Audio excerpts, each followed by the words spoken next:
সুতরাং পুজো পার্বণ আমাকে শিখিয়ে লাভ নেই। মহাকুম্ভ আমি নাইবা বললাম, ওটা এখন মৃত্যু কুম্ভ হয়ে গেছে, মৃত্যু কূপের মতো।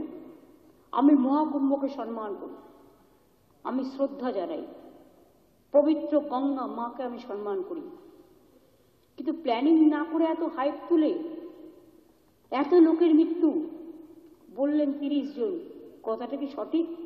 কত ডেড বডি ভাসিয়ে দিয়েছেন নদীতে? কত হাজার হাজার, 8 বার আগুন লেগেছে।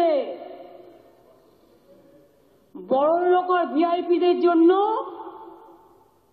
লক্ষ টাকার ক্যাম্প, আর গরিব লোকেদের, সাধারণ লোকেদের জন্য লাইনে দাঁড়ান 15 ঘন্টা 20 ঘন্টা দাঁড়িয়ে, যদি একটা মাদুরেও বসে 2000 টাকা, 1 কাপ লাল চাও 500 থেকে 2000 টাকা।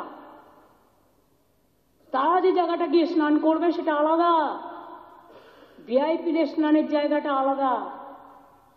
আর সেই জলটা আপনারা দূষিত করেছেন, বিষাক্ত করেছেন মহাকুম্ভের পবিত্র জায়গাটা।